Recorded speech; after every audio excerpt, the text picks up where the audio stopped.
De volta com o nosso Você Bonita para um assunto super importante. Inclusive, peço, para vocês mandarem perguntinhas no @VocêBonitaTV, porque, como eu disse há pouco, antes do intervalo, o nosso intuito é informar, alertar, para a gente ter aquela sensibilidade, talvez um sexto sentido de não, acho que eu vou procurar ajuda porque eu acho que eu não tô normal.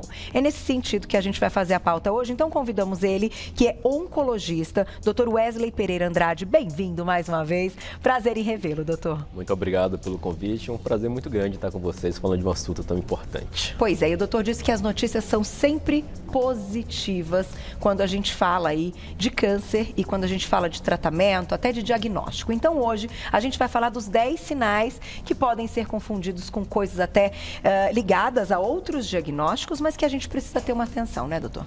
Perfeitamente. Então, quando nós falamos em sinais e sintomas, já denota já que nós temos um problema em atividade. Falaremos mais aqui que a ideia é acharmos quando nós não temos ainda os sinais e sintomas. Entretanto, precisamos estar atentos. E falaremos aqui então sobre algumas coisas que devem despertar a atenção das pessoas sobre câncer. Fundamentalmente, presença de nódulos.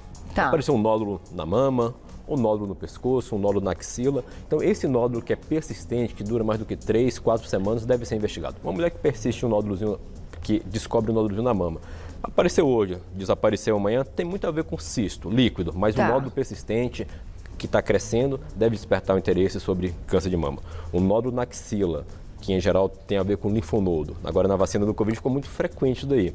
Mas se ele é persistente, deve levar à investigação, que pode ser um linfoma. E por aí vai. A gente pode ter nódulos em várias partes do corpo. Então, a cada região anatômica, podemos ter uma estrutura levando ao crescimento daquela região. Outros problemas. Presença de perda de peso inexplicada. Então, perder peso mediante a dieta, atividade física, é esperado. Normal. Entretanto, você está perdendo peso, você não está fazendo nada disso... Estranho. É estranho. Então, algo tem que ser feito. Eu vou colocar, então, só, doutora, a gente separou esses que você vai comentar, talvez tenham até mais de 10 sinais, né? Porque eu acho que esse que o doutor começou já introduzindo, até não entraram nesse que a gente separou. Então, se você achar coerente ainda colocar outros, a gente vai falando aqui. Vou colocar na tela, então, para vocês o próximo. Olha lá, o primeiro, na verdade, que é o cansaço. Ter cansaço do nada não é normal. Não é normal. Então, fundamentalmente, o que é persistente. Então, o que vai denotar o cansaço?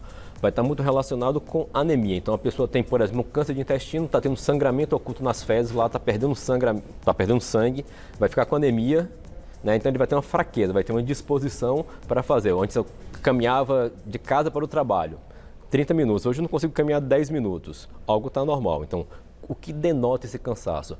Falta, no cenário de câncer, assim, por exemplo, uma anemia. Outro problema pode ser o cansaço em função de um problema respiratório. Algo está comprimindo o seu pulmão, está restringindo a sua capacidade ventilatória, então você vai ficar cansada também. Medir, que ficou comum também durante o período da Covid, o oxigênio pode também indicar alguma questão quando ele começa a cair muito? Pode. Então, a queda da oxigenação pode denotar fundamentalmente problemas na região respiratória. Então, por exemplo, o paciente tem um câncer de pulmão e até então não percebeu. Então, está tendo líquido na pleura, esse líquido está fechando o pulmão. Então, ele vai ficar mais ofegante. Então, o pulmão ele tem uma capacidade funcional muito grande. Então, para ele ter a queda da oxigenação, é sinal que está muito ruim a situação. Entendi. Pode ser que não seja, então... Já seria um desfecho, a queda da oxigenação já seria um desfecho mais tardio nessa linha do sintoma. Perfeito. Vamos para o próximo. Além do cansaço, olha lá, do nada, né, não ser normal, sangue na urina ou nas fezes. Perfeitamente. Então, sangramento nas fezes. Então, a gente brinca que as pessoas precisam ter o hábito de olhar o cocô. Então, precisa ver se está tendo sangramento. O sangramento nas fezes, ele pode ter várias conotações, algumas doenças inflamatórias intestinais, mas o câncer de intestino, que é um câncer extremamente comum, é o terceiro câncer mais frequente na população brasileira. Primeiro seria pele, depois mama. Próstata, na verdade, seria o quarto. O quarto, quando eu coloco pele. Olha que interessante, a gente fala assim que os 4 cânceres mais importantes e os 4 principais. Pele, o câncer de pele não melanoma, ele é frequente, mas ele não é grave em relação à mortalidade. Então eu posso falar pele, mama, próstata e intestino. Mas se eu tiro de pele que não tem tanto risco na mortalidade, eu vou falar mama, próstata e intestino. Então, são formas que a medicina tem de expressar. Então, sangramento nas fezes pode denotar um câncer de intestino. Sangramento na urina pode denotar um câncer de próstata, um câncer de bexiga. Né? Então, isso é extremamente importante. Câncer de intestino tem prevenção. Tem a colonoscopia, que é um exame que as pessoas fogem. É muito comum a mulher ir no consultório e querer fazer um check-up do corpo todo. Quer fazer ultrassom da tireoide, ultrassom da abdômen, mas ninguém pede fazer colonoscopia. Colonoscopia é um exame de screening. Antes era 50 anos de idade para começar a fazer. Hoje, de acordo, a cada vez tem mais câncer de intestino na idade mais jovem, começou com a idade de 45 anos de idade fazer a colonoscopia. Porque se você acha um pólipo pequenininho, que é um pré-câncer, você tira esse pólipo, você evita de ter o câncer mais para frente. E doutor, sabe o que eu ia te perguntar antes da gente ir para o próximo sinal? Quando a gente está falando de alguns tipos de câncer, já ouvi muitas vezes uma questão de relação entre eles. Então, uma pessoa que eventualmente teve num momento um câncer de mama, futuramente ela apresentou em outro lugar, por exemplo, no cérebro, enfim, no pulmão. Existe isso mesmo, que alguns são mais comuns em determinado lugar, e se foi esse, ele pode estar em outra região? Ótima pergunta. Então, alguns cânceres eles se correlacionam com a tendência herdada da família. Por exemplo, a Angelina Jolie, ela nasceu com a mutação genética de um gene chamado BRCA. É um gene que protege contra câncer de mama e câncer de ovário. Então, quem tem esse gene defeituoso, ela tem maior predisposição de ter câncer de mama e câncer de ovário. Então, existe uma relação de câncer de mama e câncer de ovário. Mas já não tem uma relação tão grande do câncer de mama com câncer de pulmão. O que pode acontecer é o seguinte: a célula da mama, ela se espalhar para o pulmão, se espalhar pelo cérebro, que chamam de metástase. Ok, não ser a mesma célula, não teria correlação, seria mama e ovário, como você explicou. Então, na mutação genética, ela tem a tendência de ter câncer de mama e câncer de ovário. Mas quando, por exemplo, na metástase, olha que interessante, a metástase no pulmão, por exemplo, de um câncer de mama, é sinal que a célula tirada do pulmão não é a célula do pulmão naquele nódulozinho, é uma célula da mama. É como se tivesse mama dentro do pulmão, mama dentro do cérebro. Isso que é uma metástase. Perfeito. Vamos para o próximo, olha lá. Mandem perguntinhas no @VocêBonitaTV. Próximo sinal, tosse persistente. Como seria essa tosse persistente? Porque nessa época do ano, inclusive, isso daí é um problema, né? E com Covid, então, piorou. Ainda mais no cenário de Covid. Então, uma tosse persistente. O paciente está com tosse contínua e progressiva. Cada dia ele tosse mais e tosse com mais frequência. Então, ele vai ter um longo período tossindo e uma intensidade maior. Fundamentalmente, quando associado com escarro sanguinolento. Então, tosse é um sintoma muito vago. Várias doenças benignas podem dar tosse, mas fundamentalmente no paciente que é tabagista, ele pode ter essa tosse em função de um DPOC, uma inflamação da árvore respiratória, mas o câncer deve estar em evidência. Tanto o câncer de pulmão quanto o câncer da região da árvore respiratória, né, da traqueia, da região da faringe, da laringe. Então, algo pode estar irritando essa região e levando a tosse. Então, deve procurar o médico. E essa questão do sangue na secreção tem que ser uma questão constante, porque às vezes dias muito secos o nariz vai sangrar mesmo, né? Sim. E nós estamos num momento assim, hoje é um dia que está super seco, né? Eu fui correr mais cedo, nossa, parece que não tem ar, né, gente? Não sei se vocês têm essa sensação assim nesses dias, né, de outono, inverno, estamos entrando no inverno, então não é para se desesperar, né, doutora? É uma coisa que tem que acontecer com frequência, ter ali no muco o sangue. Exatamente. Então, todo sintoma que é persistente e progressivo, esse sim leva à suspeita clínica. Um sintoma esporádico, 1 ou 2 vezes, e que se auto-resolveu, tudo bem. Tá certo. Vamos para o próximo sinal? Olha lá. Vamos falar também, além da tosse persistente, tosse com sangue, que é o que você comentou há pouco. Pode acontecer, mas com frequência é o que traz, talvez, aí um perigo. Um perigo, porque já denota já que algo está irritando e está machucando, está causando tipo uma ferida naquela região, levando à ruptura de um vaso sanguíneo e podendo ter esse sangramento. Naturalmente, doenças benignas, no nosso meio, no Brasil, tem uma doença que é importante, a tuberculose, né? Deve fazer parte do espectro do rastreamento do médico, porque quando o paciente chega para o médico, ele não chega e fala, eu estou com tuberculose, eu estou com câncer de pulmão. O primeiro sintoma é genérico e o médico tem que ter a perspicácia de investigar até conseguir dar um diagnóstico preciso para aquele paciente. Doutor, até que ponto marcadores tumorais, quando a gente faz um exame de sangue, são eficientes e devem ser pedidos pelos médicos? Excelente pergunta. Então, do ponto de vista... Polêmico, né, doutor? Polêmico. Desculpa te colocar aí numa sinuca, mas eu preciso te perguntar. Então, fala com uma visão de oncologista não tem indicação de fazer rastreamento de câncer, check-up de câncer através dos marcadores tumorais que nós utilizamos na prática, com exceção do PSA. O PSA, antígeno prostático específico, é para rastrear o câncer de próstata. Então, esse é o único exame de rastreamento de câncer que é feito no sangue, né, que tem uma importância para o diagnóstico precoce. Os demais, que é CA199, CEA, CA125, ele não tem finalidade na prática clínica para rastreamento. Quando que ele está bem indicado? Quando já tem um câncer de ovário, por exemplo, Entendi. Eu vou monitorizar esse CA125. Se está diminuindo. Que está diminuindo, perfeitamente. Entendi. Então não precisa ser uma prática clínica. Não precisa fazer ser. O check-up, o básico, né, que vocês colocam de hemograma e observar todos esses sinais, é o que a gente está dizendo, que a parte clínica também, né, do paciente, é o que hoje seria aí o padrão ouro, certo? Exatamente. Já vou ler uma nota para vocês, mas eu acho que tem mais um para a gente colocar, não tem? Dor abdominal, não é um desse que é o próximo? Ah, não, febre e dor. Doutor, febre e dor é um negócio complicado, né? E eu acredito que quando a gente está falando de sinal aí de câncer, pode vir só febre sem dor? Como é que é? Pode.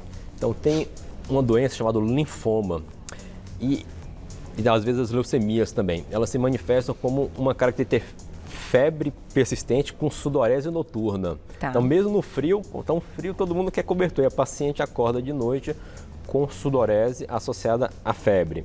Então, essa febre contínua, persistente, a pessoa fica assim, 15, 20, 30 dias com febre, né? Tá, e com febre sudorese de quanto? noturna. O que é considerado febre, pra gente ter uma ideia? Tecnicamente, febre é acima de 37,8. A temperatura do corpo humano, ela varia de acordo às fases do dia, os horários do dia. Isso é normal. Então, acima de 37,8, que nós consideramos tecnicamente como febre. Tá. Né?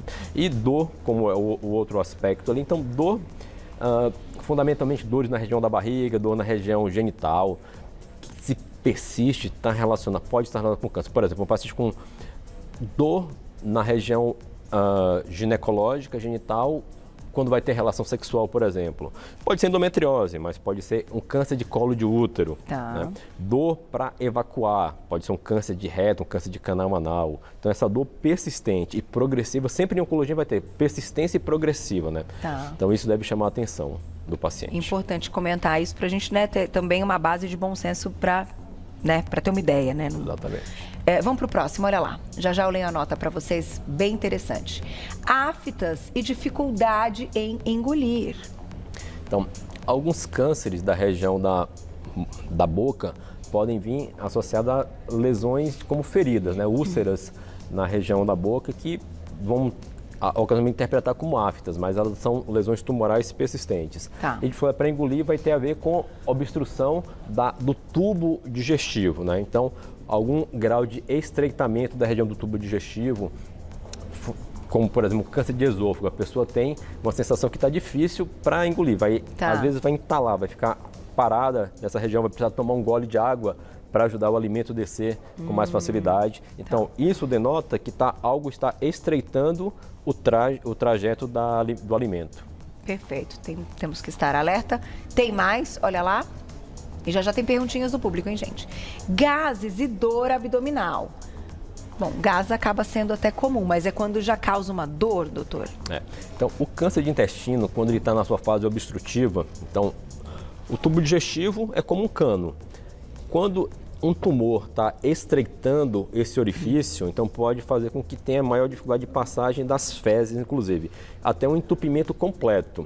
Quando tiver um entupimento completo, quase completo, é comum ter uma distensão do abdômen associado a uma redução importante ou até a parada da eliminação de gases e fezes. Então, consequentemente, o abdômen vai ter uma distensão muito grande e isso, em geral, vai levar o paciente ao pronto-socorro, porque a pessoa não consegue ficar em casa com tamanha dor. Acaba sendo uma urgência médica. Tá. Muitas vezes o tratamento vai ser uma cirurgia de urgência e vai acabar tendo um diagnóstico de um câncer obstrutivo na cirurgia de urgência. Isso denota que passou-se despercebido por um longo período, não fez a colonoscopia, né, não fez os exames prévios. Outros tumores na região do abdômen podem ter essa manifestação, como o câncer de ovário. O câncer de ovário é um câncer extremamente silencioso na sua fase inicial e precocemente ele contamina a cavidade abdominal, a membrana que reveste o intestino chamado peritônio. E às vezes começa a estrangular de fora para para dentro o lúmen do intestino, causando esse processo de obstrução intestinal. E para detectar um câncer de ovário, o ultrassom também pode ser eficiente, porque para colo de útero é o nosso Papa Nicolau, né? Perfeitamente. Então, câncer de colo de útero é um câncer completamente prevenível e evitável. Então, o Papa Nicolau é o exame para diagnosticar no início. Uhum. Já o câncer de ovário, infelizmente, hoje em dia, nós não temos tecnologia ainda suficiente para achar um câncer de ovário no início. Então, o câncer de ovário e o câncer de pâncreas são cânceres extremamente silenciosos. E é frustrante para o paciente e é frustrante para o médico, porque você faz o check-up. O melhor check-up que teria seria fazer um ultrassom pélvico transvaginal, um ultrassom de abdômen. E está tudo bem, daqui a pouco, 3, 6 meses depois, você tem uma doença avançada com vários implantes no abdômen, chamado carcinomatose peritoneal. E estava tudo bem há 6 meses atrás. Então é muito ruim para o paciente, muito ruim para o médico, mas é porque temos uma limitação tecnológica muito grande. Então, cerca de 70% dos cânceres de ovário, quando eles são diagnosticados, já está na fase já de disseminação peritoneal, o que reduz muito a chance de cura do paciente. Entendi. Vamos colocar o próximo. Então, a gente tem mais 2 para comentar, antes das perguntinhas. Olha lá. Alargamento dos linfonodos. Então, seria o aumento desses gânglios. Como eu falei, seria no contexto de nódulos perceptíveis no corpo. Os linfonodos, nós temos vários linfonodos no corpo. Fundamentalmente na região do pescoço, região da axila e região da virilha, que é o que está mais exposto, está mais fácil. Mas temos vários linfonodos na região do mediastino, do tórax, do abdômen. Temos inúmeros linfonodos. Quando isso está aumentado, está evidente, então você vai perceber uma massa no pescoço, um gânglio debaixo do braço. Às vezes o paciente fala, doutor, estou com um limão debaixo do braço. Esse limão está crescendo e já tem mais de um mês. Então, o linfonodo ele pode ter uma doença oncológica nascida no linfonodo, que é o linfoma, ou ele pode ser sítio de uma metástase. Vou dar o exemplo, então, do câncer de mama. Então, a paciente chega falando que ela tem um gânglio na axila. Esse gânglio na axila ele vai ser investigado, pode ser várias doenças benignas, mas quando vai se fazer uma biópsia, por exemplo, o diagnóstico de uma neoplasia maligna. Então, ele pode ser oriundo da mama, que espalhou para a axila, ou um tumor que já nasceu no gânglio, que tem o nome de linfoma. Outros tumores podem se espalhar para a região da axila também. Perfeito. E vamos fechar com esse, olha lá, que é alterações na pele. Que tipo de alterações, doutor? Então, na pele nós vamos ter o câncer mais comum, que é o câncer de pele. Fundamentalmente o carcinoma não melanoma, que é o basocelular e espinocelular. Ele vai se manifestar como manchas e feridas na pele progressivas que não cicatrizam. Então, no início é uma casquinha. Então, tá coçando aqui, tem uma casquinha, tá vermelhinho, nunca cicatriza aquilo lá. E se a pessoa não fizer o diagnóstico de uma forma mais inicial, isso vai acabar evoluindo para uma ulceração, para uma tumoração. Então, eu falei do câncer de pele, não melanoma, manchinhas vermelhas, com coceira, que não cicatrizam. E em contrapartida, vamos ter o câncer de pele do tipo melanoma. Aí são pintas pretas, lesões enegrecidas, com crescimento mais rápido, bordas irregulares, assimétricas. Então, é outra doença, outro câncer de pele, né, que é o melanoma. Perfeito. Doutor, antes da gente responder umas perguntinhas, comentei que eu ia ler uma nota, né, para vocês, e o doutor vai comentar também. Olha que interessante. Pesquisadores do Instituto do Câncer Dana-Farber, ligado à Faculdade de Medicina da Universidade de Harvard, nos Estados Unidos, desenvolveram um exame de sangue capaz de detectar vários tipos de câncer e identificar em qual tecido a doença se originou. Muitas vezes, mesmo antes de haver sinais ou sintomas clínicos da doença, que foi o que a gente comentou hoje, né? Esse exame, ele ainda está em fase de validação para o uso da prática clínica, mas já é uma excelente notícia, principalmente em se tratando de tumores que não possuem exame de rotina para diagnóstico precoce, como esse até que a gente falou do ovário, né, que o doutor citou. Que legal, hein, doutor? Legal. Que notícia. Isso é a nova fronteira do diagnóstico precoce da oncologia. Então, como que funciona isso daí? O tumor, quando ele está se formando, a célula tumoral, ela tem um processo de destruição. A destruição, o corpo vai lá e tenta matar a célula, é o nosso sistema imune, bem como a célula tumoral ela envelhece. Então, quando ela morre, ela libera fragmentos do seu DNA na corrente sanguínea. Então, podemos fazer o que chamamos de biópsia líquida. Então, vamos tirar o sangue do paciente, né, e fazer a procura de fragmentos de tumor, de DNA não humanos, disso daí, né, oriundo do tumor. A gente brinca que é como se fosse um DNA alienígena no corpo. Então, algumas sondas específicas vão tentar identificar isso daí. E com essa percepção de que algo anormal está no seu corpo, podemos tentar fazer um rastreamento mais específico. Por exemplo, existe esse teste que você citou, ele se relacionava com câncer de esôfago, estômago, intestino, câncer de fígado, câncer de pulmão, que é a metilação. Então, ao se fazer esta avaliação, o médico vai, de uma forma mais insistente, procurar esse diagnóstico. Mas, como eu falei, isso é tão no início que às vezes não tem nem a manifestação clínica ainda, imaginológica, porque é como se fosse o pré-câncer, né? Ou poucas células que ainda não têm um volume suficiente ainda para ser diagnosticada nos métodos de imagem endoscópicos, por exemplo. Que legal, doutor. Tomara que seja uma realidade bem próxima, né? Eu vou aproveitar para colocar umas perguntinhas do público, que chegaram várias, né? Vamos colocar aí na tela. Patrícia, um beijo, obrigada. Níveis baixos de ferritina, pode ser algum sintoma? Pode ser um sinal que você está perdendo sangue por alguma parte do corpo, fundamentalmente pelo intestino, chamamos de sangramento oculto, e está expoliando, está reduzindo a sua reserva, né, de ferro no corpo. Mas é um sinal que deve ser investigado. Mas pode ser várias outras coisas. Na tela mais uma, olha lá. Obrigada, Nívia. Quando se trata de leucemia, quais os primeiros sintomas? Ótima pergunta. Então a gente vai ter problemas de febre, sudorese noturna, que nós já falamos, manchas pelo corpo, que são hematomas, porque a gente vai ter uma baixa dos fatores de coagulação das plaquetas. Então você esbarra um pouquinho, vai ficar logo com hematoma, vai escovar o dente, tem sangramento, gosto de sangue na boca, às vezes tem sangramento. Então, esses sintomas são importantes para você buscar o auxílio do médico, e muitas vezes o diagnóstico vai estar facilmente realizado por um exame de sangue, né? Você vai ter todo o seu exame de sangue, toda a sua cascata hematológica lá alterada. E em crianças é do mesmo jeito, doutor? Da mesma forma, exatamente. Tá certo, vou te agradecer. Muito obrigada, uma verdadeira aula, né? Então, como eu disse antes da gente iniciar o assunto, é para informar, para que a gente tenha sinais de alerta, para que a gente faça o check-up, que procure o médico, que tenha, né, essa conversa, esse bom senso e, ao mesmo tempo, um sexto sentido, né, ligando aí tudo que você nos explicou. Te agradeço mais uma vez, doutor. Volta então ao programa. Doutor Wesley Pereira Andrade é oncologista, e lá no Instagram é o @doutorabreviado.wesley com W e Y no final. Andrade, @doutor.Wesley Andrade. Vocês encontram o trabalho dele no Instagram. Muito obrigada, viu, doutor? Até a próxima. Mas fiquei muito feliz com as boas notícias que você nos deu. Até a próxima. Obrigada, doutor.